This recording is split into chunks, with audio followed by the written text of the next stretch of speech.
औज़ुबिल्लाहि मिनश्शैतानिर्रजीम बिस्मिल्लाहिर्रहमानिर्रहीम। मोहतरम ख़वातीन व हज़रात, उम्मीद करता हूँ कि रमज़ान का महीना आपके लिए बड़ी खुशियाँ और जो सवाब लेके आया है।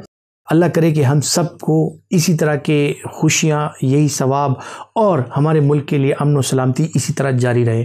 ख़वातीन व हज़रात, आप यकीनन एक बात पे सोच रहे होंगे कि पिछले वीडियो में हमने आपको सहरी का एहतमाम करने के तरीके तो समझा दिए, यानी मेडिकल हवाले से जो सहरी या सेहतमंद जो सहरी है उसके बारे में तो हमने आपको बताया। यकीनन सोच रहे होंगे कि अफ्तार के बारे में तो हमने बताया नहीं है। सो आज मैं आपसे कुछ गुजारिशात अफ्तार के हवाले से करने लगा हूँ। ख़वातीन व हज़रात, जो सबसे पहली गुजारिश है वो तो ये है कि जब भी आप अफ्तार करें सो एक चीज़ का ज़रूर ख्याल रखिए कि ये अफ्तार जो है ये आप कार्बोनेटेड ड्रिंक वगैरह से ना करें। कार्बोनेटेड ड्रिंक अफ्तार के टाइम में आपके लिए खाली पेट इंतहाई ख़तरनाक साबित हो सकता है।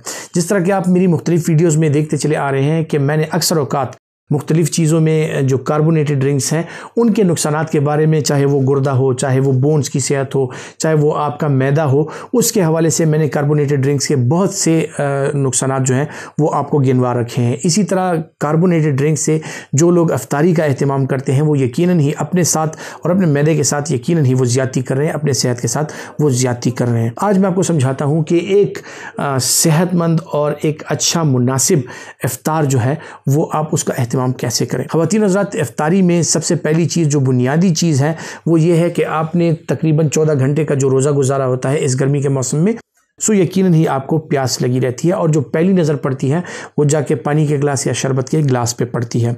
सो जो लोग डायबिटिक हैं वो तो सादा पानी के साथ अपना रोज़ा अफ्तार कर सकते हैं, लेकिन जो लोग नॉर्मल हैं, डायबिटिक नहीं हैं, वो यकीनन ही शरबत वगैरह का इस्तेमाल ज़्यादा करते हैं। सो इस सूरत में मैं ख़वातीन हज़रात आपसे एक गुजारिश है कि आप जिस भी शरबत का इस्तेमाल करें उसमें ये बात यकीनी बना लें कि वो शरबत जो है वो कार्बोनेटेड ना हो और ना ही वो बाज़ार का तैयार शरबत जो डब्बों वगैरह में मिलता है वो ना हो। आप अपने लिए खालिस घर पे अपने साफ़ पानी से अपने हाथों से साफ़ शरबत बना के और नेचुरल जो इंग्रेडिएंट्स हैं, जिस तरह लीमू का इस्तेमाल हो गया या किसी भी स्क्वाश का आप इस्तेमाल उसमें कर सकते हैं, लेकिन लीमू का शरबत जो है वो यकीनन ही आपके लिए बेहतरीन चीज़ है। या आप जो है तो अपने लिए किसी फ्रेश फ्रूट जूस या मिल्क शेक का एहतमाम कर सकते हैं जो आपको इंस्टेंट एनर्जी फराहम कर देता है आपके अफ्तार में। इसी तरह ख़वातीन हज़रात, अफ्तार के दौरान जो है आप कोशिश कीजिए कि आप एक साथ ही सारा कुछ इंसान के सामने पड़ा रहता है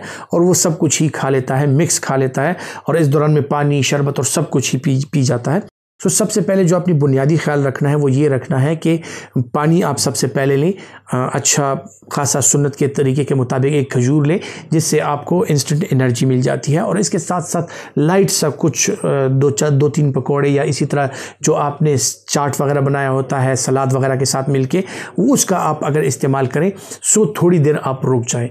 इसके साथ साथ आपका हाजमे का अमल शुरू हो जाता है, आपकी बॉडी के एनर्जी गेन करने लगती है। सो जैसे आपकी बॉडी एनर्जी गेन कर ले, आपका हाजमे का अमल शुरू हो जाए, इसी दौरान में अगर आप मगरिब की नमाज़ अदा कर लें सो ये आपके लिए अच्छा रहेगा। और मगरिब की नमाज़ के बाद आके या वो लोग जो एक्सरसाइज के शौकीन है, एक्सरसाइज करना चाहते हैं, वो कुछ वॉक वगैरह करके या थोड़ी सी अपनी एक्सरसाइज करके और फिर आके अगर वो अपना डिनर करते हैं उनके लिए फिर अच्छा है। रमज़ान के महीने में ख़वातीन हज़रात एक बात का ज़रूर ख्याल रखिएगा कि बहुत ज़्यादा नमकीन या बहुत ज़्यादा मीठी चीज़ों का इस्तेमाल आपके लिए नुकसानदेह साबित हो सकता है। खाने के दौरान जो है आप अच्छे तरीके से बनी हुई सब्जियां, चिकन, मछली, जो भी आपके इलाके के मुताबिक, रस्म व रिवाज के मुताबिक जो आपकी सोशो इकोनॉमिक कंडीशन है उसके मुताबिक जो भी आप खाना चाहें वो आप खा सकते हैं। वो खा के और उसके बाद जो है तो कुछ देर तक आप वॉक कर लीजिए।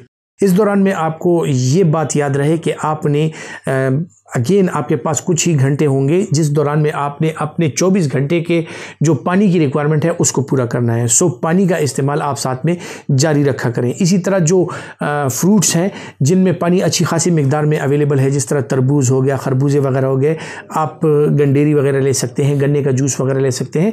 कुछ इन चीज़ों का इस्तेमाल करके और आप थोड़ा सा हल्की फुल्की वर्जिश, हल्की फुल्की वॉक कर लिया करें। इसके बाद तरावी का अमल आता है, तो यकीनन अगर जब आप तरावी पढ़ते हैं और इसी दौरान में जो है तो आपका हाजमा अच्छे खासे अपने पीक पर पहुंच चुका होता है और अगर आपने ज़ूद हज़म ग़िज़ा खाई है और आपका हाजमा यकीनन अच्छा रहेगा। और आपकी बॉडी पे जो है उसके कोई मनफी असरात मुरतब नहीं होंगे। जिसी तरह आप फल सब्जियां खाते हैं, इसी तरह तरावी के दौरान भी कोशिश कीजिएगा कि चूँकि लंबी तरावी होती है और उसमें जो है तो ख़त्मुल कुरान जब होता है तो और लंबी हो जाती है, इस दौरान भी अपनी पानी की बोतल वगैरह अपने साथ साफ़ पानी की बोतल वगैरह रख लीजिएगा कि कुछ वक्फे के बाद जब तरावी में वक्फा आता है तो आप अपना पानी पीते रहें। इसी तरह ख़वातीन व हज़रात, जो कावा है उसका इस्तेमाल भी आपके लिए बेहतरीन साबित हो सकता है। जब आप घर आते हैं तरावी के बाद, यकीनन ही आप अगर एक कप चाय पीना चाहें तो बिल्कुल आप पी सकते हैं, जिससे आपको एनर्जी भी मिल जाती है, आपका दिमाग भी फ्रेश हो जाता है। और जब आप अगेन सोने लगते हैं उस दौरान भी आप ये ख्याल रखिए कि आपका बदन को जो है, आपके बदन को पानी की अच्छी खासी मिकदार चाहिए होती है, क्योंकि कल फिर आपने जो है तो 14 घंटे का रोज़ा रखना है और यकीनन गर्मी भी होगी। सो इस दौरान में मशरूबात का इस्तेमाल जो है वो आपके लिए बहुत ज़रूरी है। ख़वातीन और हज़रात, आपने नोट किया होगा कि पानी और मशरूबात के इस्तेमाल पे मैंने ज़ोर दिया कि वो हर लम्हे आपको जारी रखना है। जब आप अफ्तार से लेके सहरी तक जो आपका टाइम है उस दौरान में जितना ज़्यादा से ज़्यादा आप इस्तेमाल कर सकें। इसी असना में मैंने जिक्र किया पानी का, मुख्तलिफ़ किस्म की मशरूबात, फ्रेश फ्रूट जूसेस, चाय वगैरह सब कुछ मैंने जिक्र किया। एक चीज़ का मैंने जिक्र बिल्कुल नहीं किया कि उसका आप इस्तेमाल करें, और वो है कार्बोनेटेड ड्रिंक, जो आपके लिए नुकसानदेह साबित हो सकता है। सो कार्बोनेटेड ड्रिंक का इस्तेमाल रमज़ान में बिल्कुल ना कीजिएगा।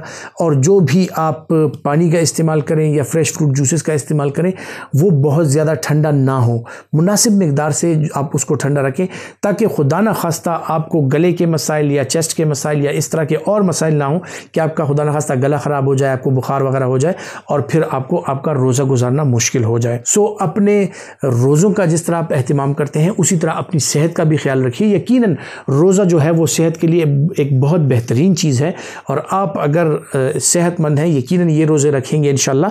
सो आपको मैं यकीन दिलाता हूँ कि रमज़ान के महीने के बाद आपने सेहत के लिए फ़वाइद ही फ़वाइद इकट्ठे किए होंगे, कोई नुकसान नहीं होगा इंशाल्लाह। लेकिन अगर आप अपनी ग़िज़ा का, उसके प्रॉपर टाइम का और कैसे उसको इस्तेमाल किया जाए इस बात का ख्याल रखेंगे। सो अपनी सहरी और अफ्तारी भरपूर तरीके से इंजॉय कीजिए। अल्लाह की नेमतें हैं, इसको इंजॉय कीजिए, और अल्लाह की रहमतें जो हैं उसके लिए दुआ कीजिए, हमारे लिए भी दुआ कीजिए, और वतन अज़ीज़ के लिए बहुत सी दुआ कि वतन अज़ीज़ हमेशा कायम और दायम रहे।